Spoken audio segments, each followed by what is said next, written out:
to you for just a minute. So this time last week, we were at the Sea of Galilee, and it's just, I will tell you this, and I promise this the whole day is not going to be about this, but it was an exhausting journey from the flight over, and when you get, tall guys with long legs having to sit in an airplane for 10, 11 hours, one thing,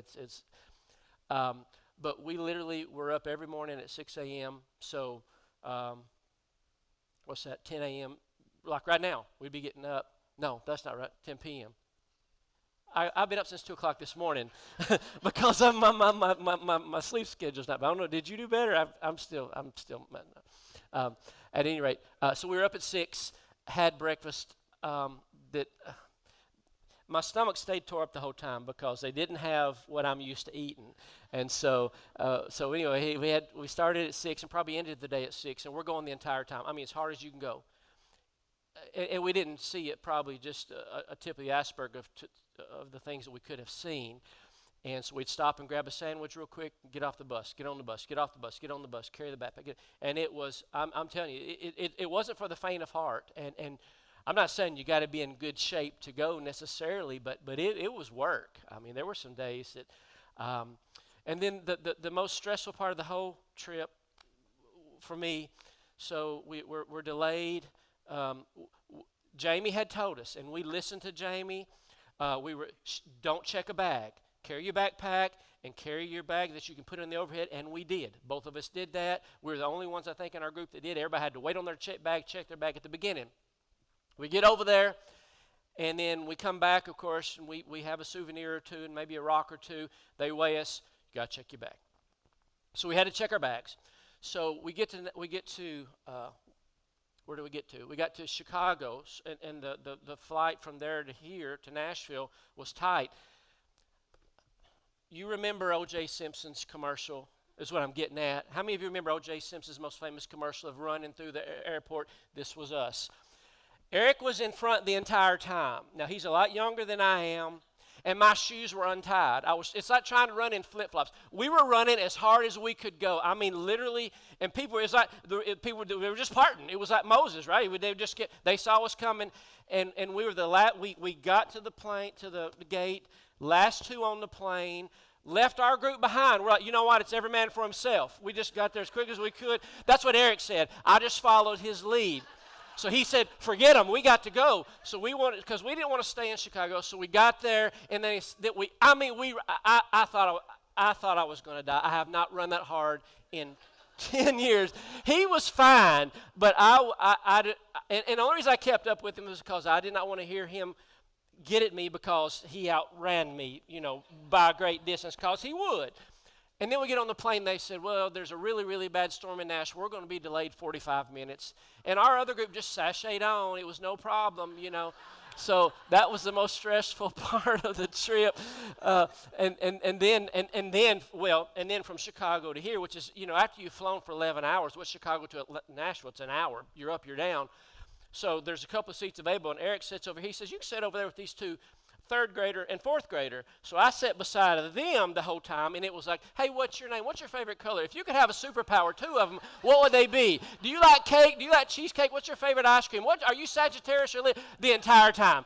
The entire time. And I FaceTimed with Angie, and the little boy's like, hey, hey, Angie, how do you know her name? He said, it's on the thing right there. And so it was they were hilarious. I'm telling you, they were great. Eric sat over and giggled and slept, and so I'm trying to keep them busy. But the lady behind me, when we got up, she said, you get the Babysitter of the Year award because you kept those kids occupied.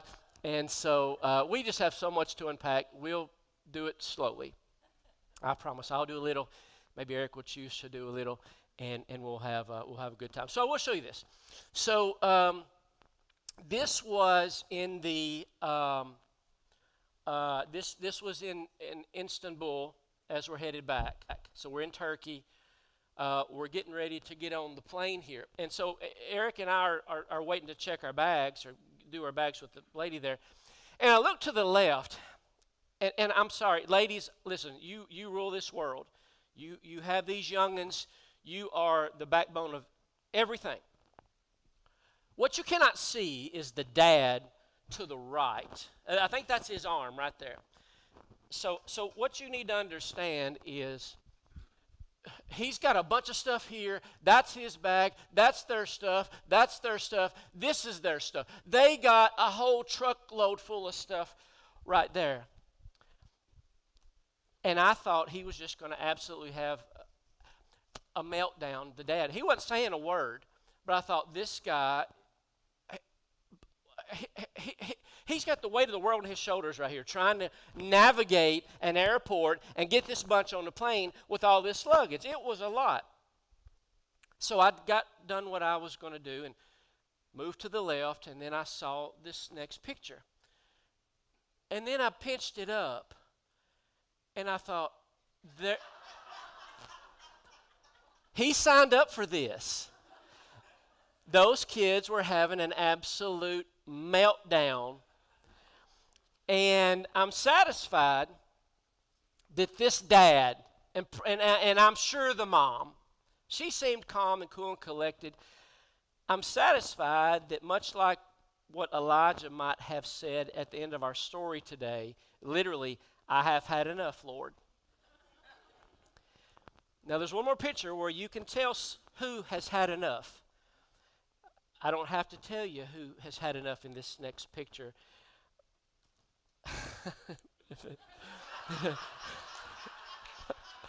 I'm sorry. You'll get your chance. I know. He's got a couple that I'm sure he'll share with you if you ask him of me.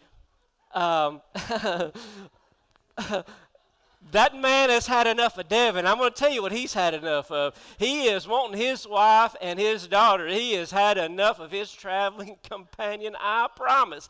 And he has developed a new appreciation for Angie.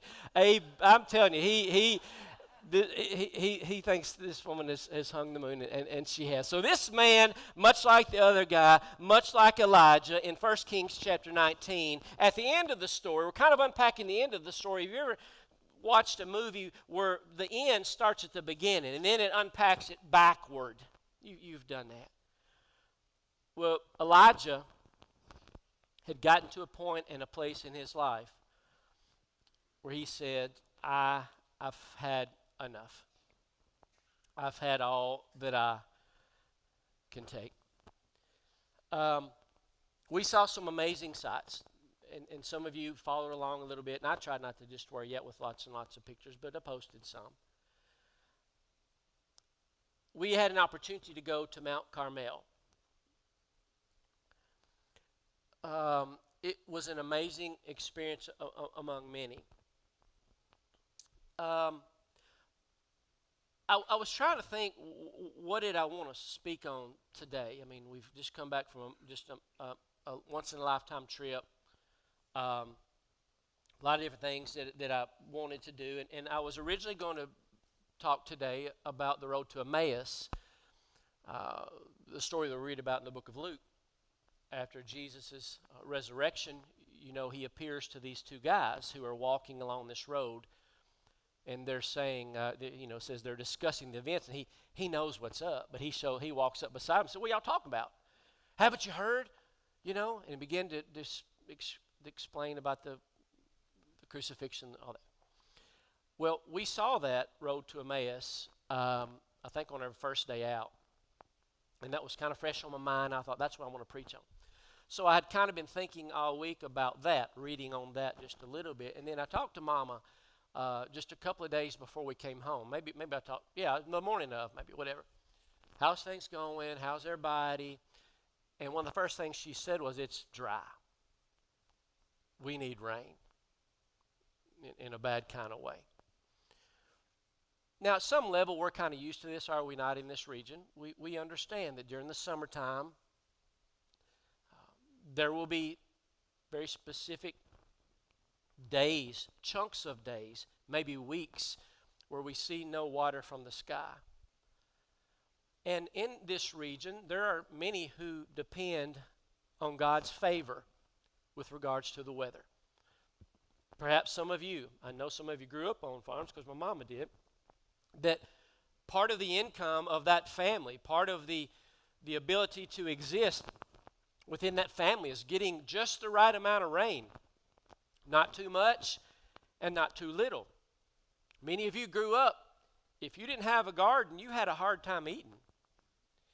If you didn't have a cow or a pig or chicken or goat or whatever, if you didn't have some of these things that you had to take care of, that you had to raise, that you had to nourish, that you had to make, if you didn't have some of those things, times were hard. And some of us didn't grow up in that era, but we certainly have heard our grandparents or great-grandparents talk about that you literally, your existence depended on God's goodness with regards to the climate that you found yourself in. Elijah, in this very spot, experienced God in a lot of ways. One of the moments when Elijah stood in this spot, both here on Mount Carmel, which is where I took the picture from, or down in the valley, which we're going to talk about in a moment. Elijah and the generation of people with Elijah at that time found themselves in a 3-year drought. Now I want you to think about that. And there are various reasons as to why that drought came along. And some of you might say, well, it doesn't sound much different than the times in which we live now. We are told in the book of Kings that Israel, and you've heard this many times, had a string, not just one every now and then, but they had a string of bad leaders. The Bible would say about these leaders that they did evil in the sight of the Lord, and oftentimes it would say that they did more evil than their daddy before them did. And so we read about folks like kings like Baasha and Elah and Zimri and Omri. Somebody's at your door. Omri and Ahab. And it says about Ahab that he had done more evil than any before him. That he had done more to provoke the Lord, the God of Israel, to anger than all the kings before him, perhaps, and even all the kings combined. And so here we have Ahab, who becomes the leader of this nation of God's chosen people. And Elijah is brought onto the scene in 1 Kings chapter 17. 1 Kings chapter 17. It says that he was a Tishbite, Lord of God of Israel, he says, lives, whom I serve, and through the Lord he tells me that there will be neither dew nor rain in the next few years except at my word. So at the time that Elijah says, I have had enough, Lord, various things had happened. He got to a place, and there are all sorts of sermons and all sorts of materials that you can find online, and otherwise it will explain why they believe that Elijah was a depressive type of person. It didn't matter how much good happened to him. It didn't matter how many ways God provided for him. He would find a way to see the negative. He would find a way to see the cloud. He would find a way to see the no way out. He would find a way to blame. He would find, and I have been that way before in my life. I've been that guy in the airport. I've been that guy sitting across from a guy who he's sick of and said, I've had enough, Lord. I'm ready for something else. And so God calls on him to speak for God. I want you to be my spokesperson. And so he essentially tells Ahab and anybody who will listen, because of the lives that we've been living, because of the way that our kings have been leading us, there's not going to be even dew. You're not even going to wake up and have any dew on the ground, much less rain. He says, except at my word. Well, then the word of the Lord, 1 Kings chapter 17, verse number 2. 1 Kings 17, verse 2. Then the Lord came to Elijah and he said, I want you to leave, go east, hide in the Kerith ravine east of the Jordan. You there will drink from the brook, and I have ordered the ravens to feed you there. So he did what the Lord had told him. He went to the Kerith ravine east of the Jordan and stayed there. The ravens, I kind of think of crows or even buzzards, brought him bread and meat, brought him both in the morning and in the evening, and he drank from the brook.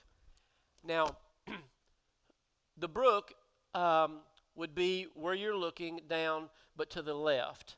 There's a highway system there, and I have another picture. I should have put it up there, but at any rate, so Elijah is down in this ravine. He's down in this valley. They're in the midst of a famine. They're in the midst of no rain. They're in the midst of a shortage.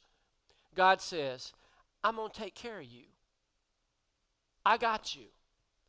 I got your back. You're not going to go hungry. You're not going to go thirsty. I'm going to make sure that you have everything that you need to survive. So here at the beginning of this story, we see God already in the midst of a dry season taking care of Elijah. Now, I have no doubt in my mind that whether you're sitting here this morning or so many of you faithfully who watch on YouTube each week, I have no doubt in my mind that even though we are in a dry season here, literally we are. Now, we got held up, our flight got held up because of some rain in Nashville, but it wasn't near enough. We need a lot more rain to catch up. We've been here before, but we dry. We're dry. And so some of you, even though we are dry physically, I have no doubt that you may be in a dry season spiritually. You've almost become numb to God. You can't sense His presence in your life maybe when you could before. Not that He audibly spoke to you, but you just knew that He was there.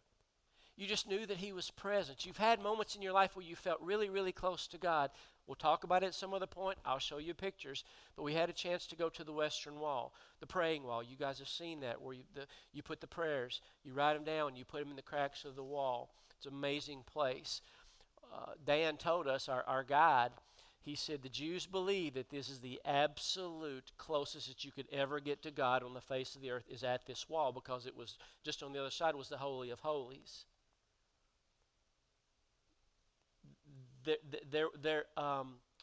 He said they can pack 100,000, maybe even 200,000 people in this place. They believe that that's where they are the most near to God, leaning on that wall, can sense God's presence. Some of you have felt that without having to travel to Israel to feel it. You just knew God was there. You just knew He had your back in the midst of good times and in the midst of difficult times as well. But some of us aren't as strong as some of you. And so some of us, including us as me, have had dry seasons where we didn't feel like God was providing us maybe even what we needed, much less what we wanted. He was, but we felt like He wasn't. God was taking care of Elijah. Now it says sometime later, guess what happened? The brook, it dried up. The brook dried up. Now, what they have oftentimes there in the Middle East, and so we were able to see, our first 2 or 3 days were just in nothing but desert. I cannot imagine living in that environment. We went to the Dead Sea. We'll talk about that. Just nothing but just dry sand, nothing. A little bit of water here, there, yonder. They have wadis, W-A-D-I, and that's just essentially a stream that will run during whatever little rainy season. If they happen to have some kind of a rainy season, that'll run for a while, and then it'll just dry up. It'll be gone because it gets so hot, and it doesn't rain for weeks and weeks and weeks and weeks and weeks and weeks and maybe a year, and they just get no. So then it dries up. So it says in verse number 7 of 1 Kings chapter 17 that brook dried up. That brook dried up because there had been no rain in the land. So then the Lord said to Elijah, "Go at once to Sidon and stay there. I have commanded a widow in that place to supply you with food." So God provided him water and meat and bread. Not just bread, not just manna. He provided him water, meat, and bread. Ravens bring it to him. The brook dries up. He said, "It's time to go somewhere else. I'm going to keep taking care of you." He says, "I know a lady, and she's going to be good to you." He says, "So you go see her." So when he came to the town gate, a widow was there gathering sticks. He called to her and said, "Would you bring me a little water in a jar so that I might have a drink?" That's a big ask. That's a big ask for an area that has no water. What becomes the most precious more than gold, silver, water? When you ain't got it, none of that other stuff matters. No matter how much money you got in the bank, how good your job is, none of that. If you do not have if you do not have water to survive, it's all meaningless. I don't care if you're Bill Gates, if you're Jeff Bezos. If you have no water, you die. The brook had dried up, hadn't been raining. People are doing the best they can to get water wherever they can, perhaps. And he says, would you give me just a little bit of water? That was a big ask for this lady who was a widow. I guess she had a husband who perhaps was able to somewhat take care of her. Now she doesn't have him. As she was going to get it, she didn't question him. She was going to get the water. He said, and by the way, could you also bring me a piece of bread? We had an opportunity to see how bread was made in that day and time. And you most of you understand how the wheat is separated, the chaff, and they have this grinding wheel, and they grind it down, and you mix it with a little water or some oil, and you pack. Anyway, it's a process. We can just go to the store, Save Light Chapels, wherever, and we can just buy a loaf of bread. Not them. And so everything in that culture is precious. Everything is at a cost. Mostly labor and physically and time consumption and understanding of how to do it. It ain't easy. And just having been there for just a few days gives me an amazing appreciation for Jesus, for his disciples, for anyone who lived in that day and time, in that culture. They walked everywhere in the heat. They had to struggle for water and for food. There was nothing easy about being a first century Christian, unless you were super wealthy like Herod or someone like that. We'll talk about him too. And so he says, by the way, could you bring me a piece of bread? Easier said than done. You would just open up the pack, throw somebody a piece of bread, not her. This was precious to her. She said, as surely as the Lord lives, I ain't got no bread. I only have just a little bit of flour in a jar and a very small amount of oil in a jug. It would have been olive oil, all probability. We saw a lot of that. I'm here to gather a few sticks to take home so that with that little bit of flour and with that little bit of oil, I can make just enough for me and my son to eat, and then we're going to go lay down and we're going to die. She didn't want them to die on an empty stomach. She knew they were going to die. Die from what? Die from starvation. They ain't had no water. They've not had anything to eat. There's nothing to kill. There's no animals around because they've all died because there's no water for them to drink. There's nothing. He is literally saying, I need you to give me what you got left. And she said, I ain't got nothing left, just enough for my and my son's stomach to stop grumbling, enough for us to lay down and die from starvation. That's what she's saying. Elijah said to her, don't be afraid. And maybe God, through Elijah, through me, is saying to you today, don't be afraid. You may feel like, at some level, health-wise, financially, relationship-wise, prodigal kids, marriage on the rock. I don't know what your situation is right now. And you feel dry. And you feel destitute. And you're about to starve. Your relationship's about to starve. Your finances are drying up. Elijah is saying to you, don't be afraid. Go home and do as you have said. But first, make a small cake of bread for me from what you have and bring it to me. And then make some for yourself and your son. For this is what the Lord God of Israel says. The jar of flour that you have that seems to be so small will never run out. And the jug of oil that you think is just a little will not run dry until the Lord gives rain on the land. And so here he says, you may think you have a very little. You know the loaves and the fish and all that, same kind of principle. You may think you have just a little bit. All God needs is a little bit. All God needs is a tiny amount.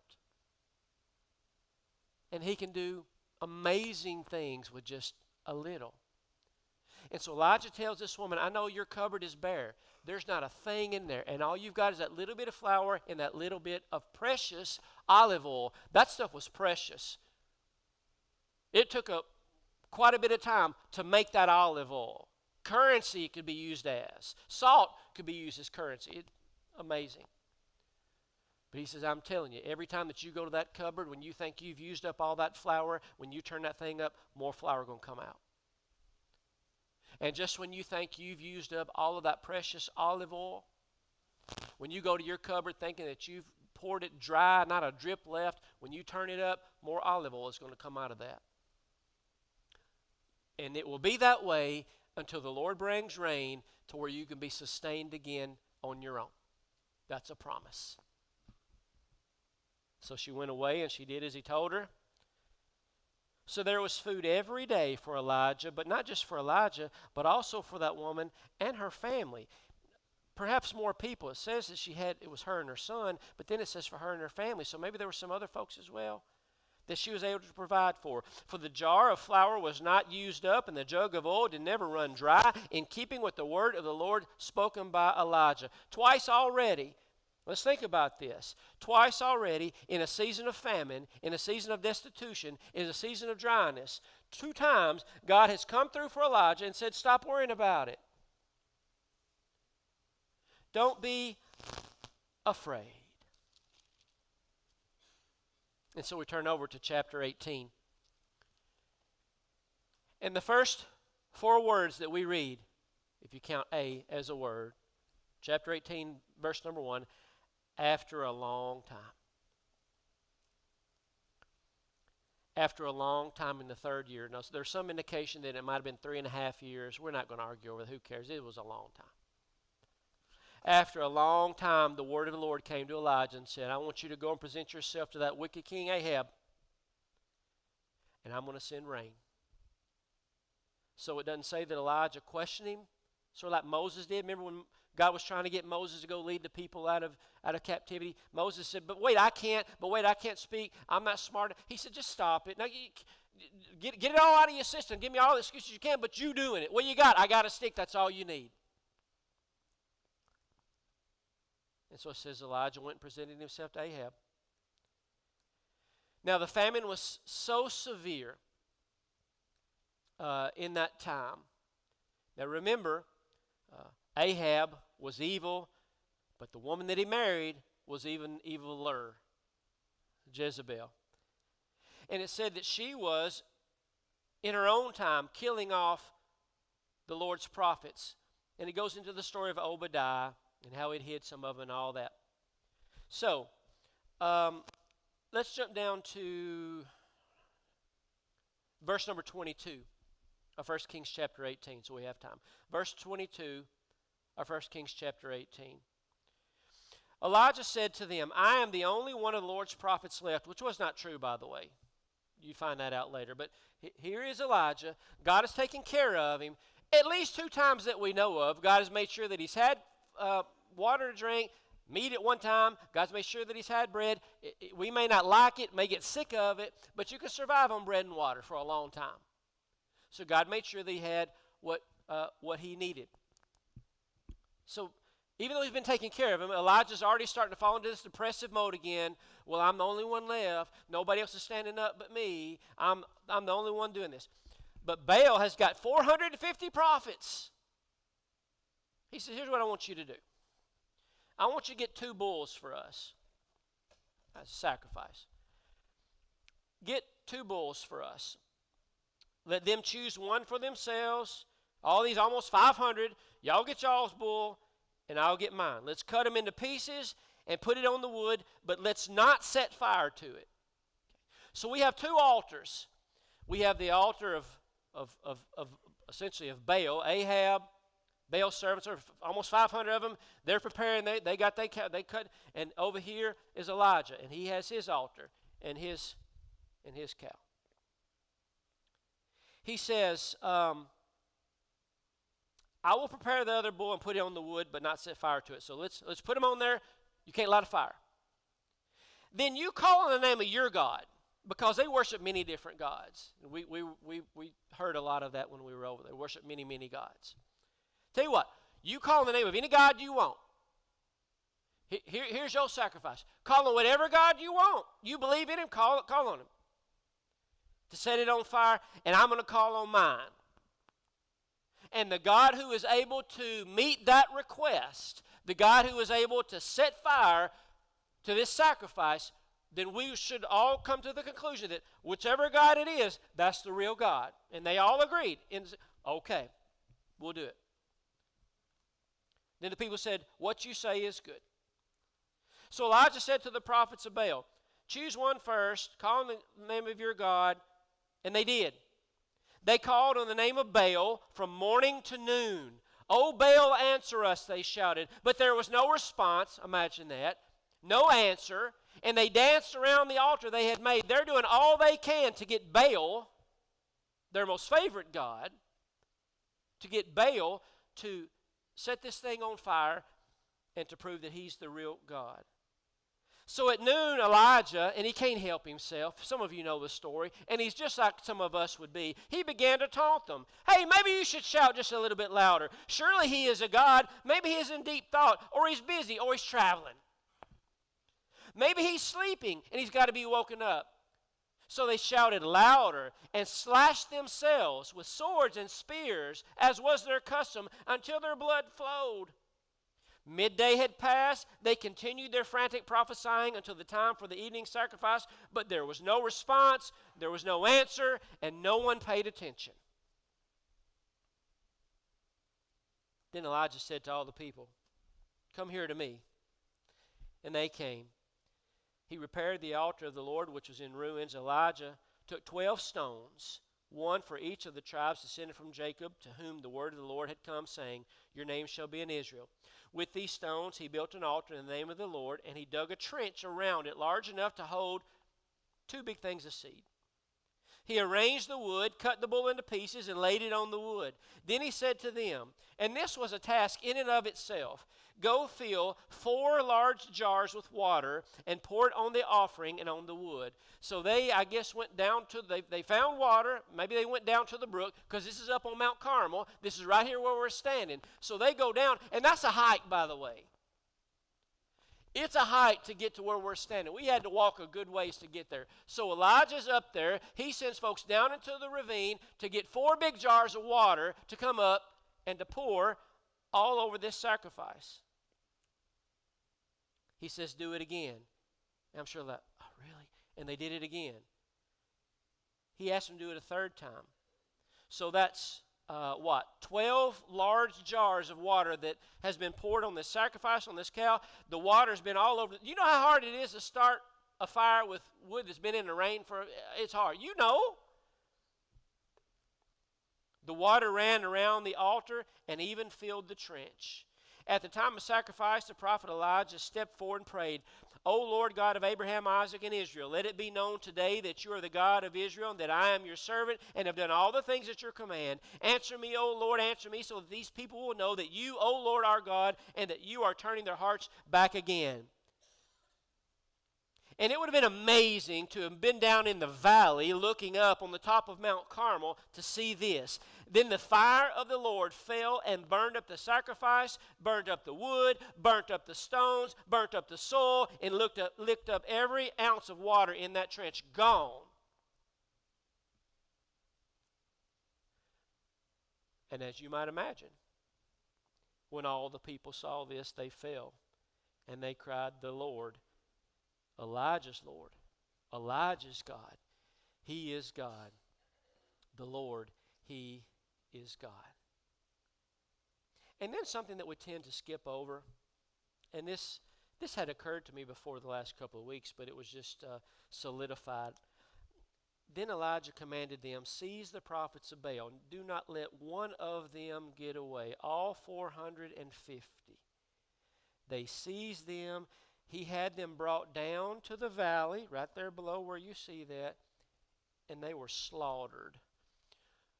We VBS the Bible up too much sometimes, and I understand why. Because oftentimes we have little ears in the room, And we don't want to be graphic about what happened, but do you, in your adult mind, can you imagine what a slaughter meant? He slaughtered them. Whatever the worst horror movie you've ever seen wouldn't be able to touch what happened right here down in that valley. He slaughtered them. Then Elijah said to Ahab, go eat and drink. Guess what? Because we've gone without water for 3 years. The Lord has not provided. And it's your fault, by the way. He didn't mention that, but it was. It's your fault. He says, I want you to go eat and drink, for there is a sound of heavy rain. For there's the sound of heavy rain. So Ahab went off to eat and drink, but Elijah climbed to the top of Mount Carmel, right there. Maybe right where we stood, who knows. Mount Carmel is about a 25-mile mountain range from beginning to end. But we'll assume, let's just say, that it happened right here where we were at. He went up to the top of Mount Carmel after he had slaughtered 450 warriors, men. You know they fought back. Says that he went up there and he bent down and he put his face between his knees. Go and look toward the sea, he told his servant. The servant went and looked up. There's not a thing there, he said. 7 times Elijah said, go look again.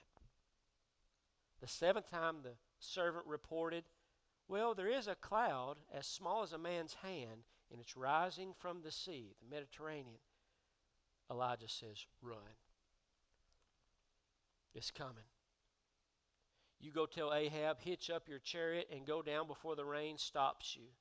Meanwhile, the sky grew black with clouds. The wind rose, a heavy rain came on, and Ahab rode off to Jezreel. The power of the Lord came upon Elijah, and tucking his cloak in his belt, he ran ahead of Ahab all the way to Jezreel. Do you know how far that is? 17 miles. Now, I thought running in the airport behind a more athletic guy trying to keep up was hard. Elijah ran. It didn't say he didn't say he ran and walked either. Because did you run the marathon? Well, I ran and walked. No, he ran. 17 miles. So what is 17 miles? I don't know. It's 17 miles, a long way. And he beat him. We see a pattern here of God providing for Elijah everything that he needed, exactly what he needed, at exactly the right time. Every single time. And then, in the snap of a finger, in the blink of an eye, he's done all this good for him. And God's sure done it for me, and I would say he's done it for you. We may not have always had all we wanted, the brand that we wanted, the amount that we wanted, drive what we wanted, live in what we wanted. Didn't always work out how we wanted, but here we are. So apparently he's provided us with what we've needed. Maybe not what we wanted, but what we've needed. So he's always taken care of us, right? He's always come through. Just like he has and like he did Elijah. And what happens? You would think birds have fed you. You have seen the power of God. You saw a sacrifice and the wood and the stones and the soil and the water all gone.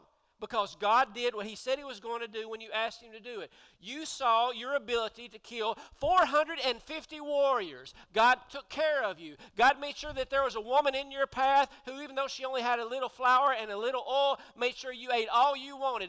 He's done all of that, and then in chapter 19, he starts whining.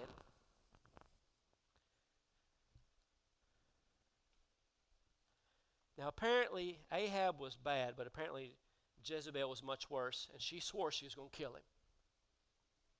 I'm going to get you. Now here, Jezebel and Ahab and these 450 and so many more thought that this God was a God who would take care of everything, and that God didn't do a thing because there was no such thing. Elijah's God did. And he's going to be afraid of this woman. Whether it's a woman or a man doesn't matter. She says, may the gods deal with me, be it ever so severely. God's plural. She hadn't learned her lesson. If by this time tomorrow, I'm giving you 24 hours. If by this time tomorrow I do not make your life like that one of them. So it says Elijah was afraid and he ran for his life. It says that he sat down under a tree and he prayed that he might die. He's got a belly full of bread and water. God has come through for him every single time, every time. And then this gal turns on him and says, I'm going to kill you. And all of a sudden now he forgets all of that. And it says that he sits under a broom tree. Satisfied we saw someone. Eric's got this cool app. Just point it at a tree, tell you what kind it is. Sat under this broom tree, and he said, I've had enough, Lord. Take my life. I am no better than my ancestors. Then it says that he lay down under the tree and he fell asleep.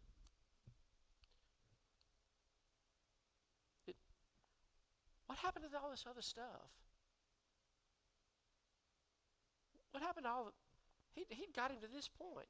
Good, good, good. Food, food, food. Water, water, water. No problem. Protection. He even did it again.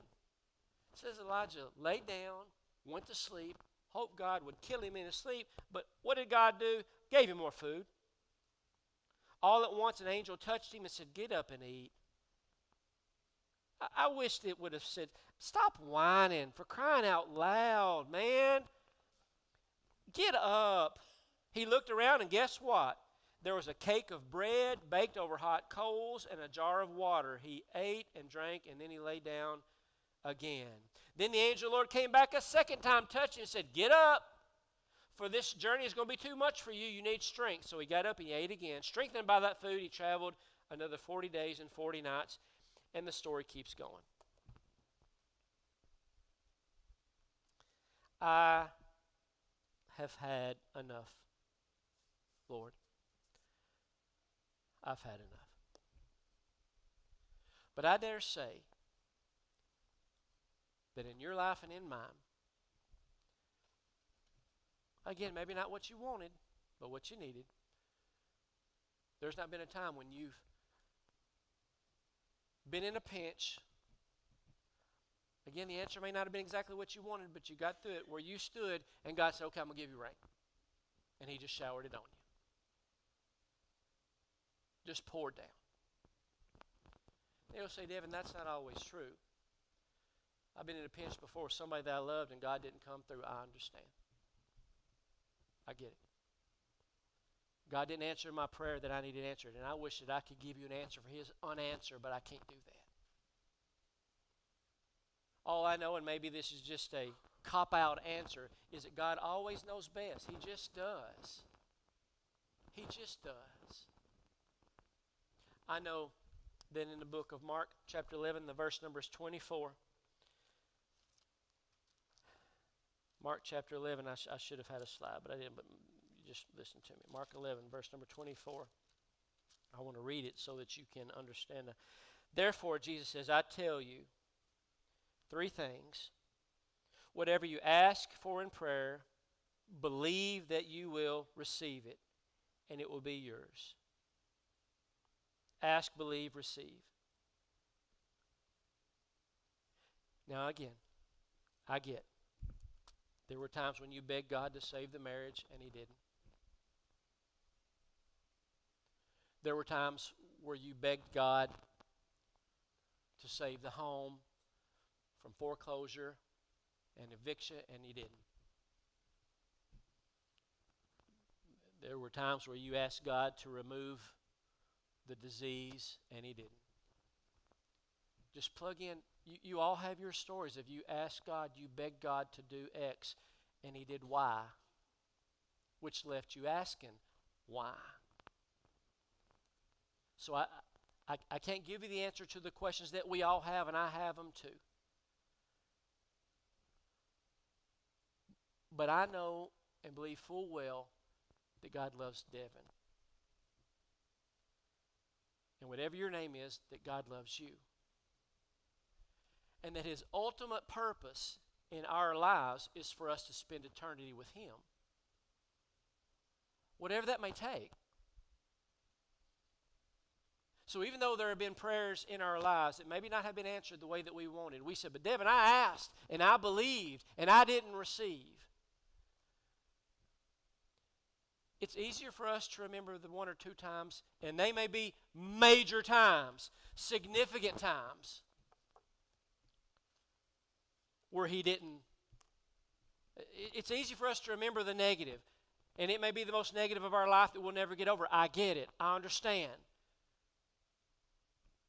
But we do tend to forget all the other times. It may be minimal compared to that, but we still forget all the other times where he came through. All the other times where he did say yes. So here's what I know. When I talked to Mama, and she said it's been dry, I thought, oh, well, we need rain.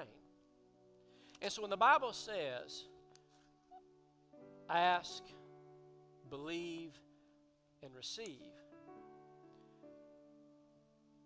my appropriate way of praying for rain, right, is to pray expecting it. Don't pray for rain if you ain't got an umbrella. Does that make sense? Ask, believe, and receive.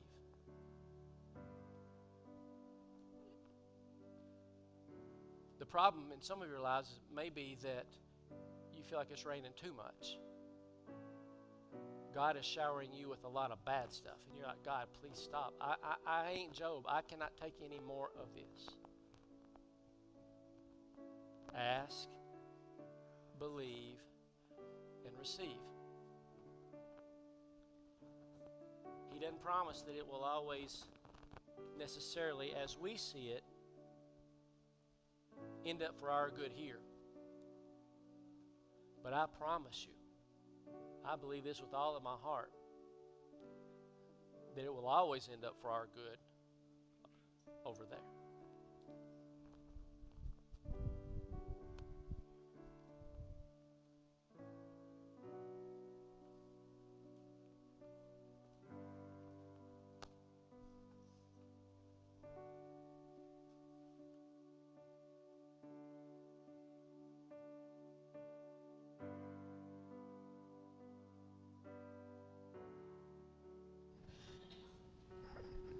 Check. All right, bow with me. Heavenly Father, there's a special boy on the other side of this building that's having a rough time. He'll be entering 6th grade with Centerville Middle School this year, and he has to go to the doctor this week and have a scan done. They believe that there's enough symptoms there that they need to look a little further, Lord. So we're asking for you to give us good news. Asking that the doctors, the technicians, that you'll be in their hands, that you'll help to guide them so that you can take care of him. Lord, thank you for the words of encouragement we heard this morning. Hopefully, someone here can take that with them throughout the week of don't be afraid of whatever's on your mind, whatever's burdening you right now. I know there's sickness and there's things happening to people right here in this church. Lord, I ask that you show favor upon everyone here, upon everyone that calls your name. Show favor upon their family. We ask that for generations to come. Lord, and we ask that you be with us this week. We're appreciative of this land. Sometimes it may go a day or 2 days or longer. We don't think about those that have fought and died for our country. Lord, keep us safe and help us to have a true appreciation for our land. We love you in Jesus' name.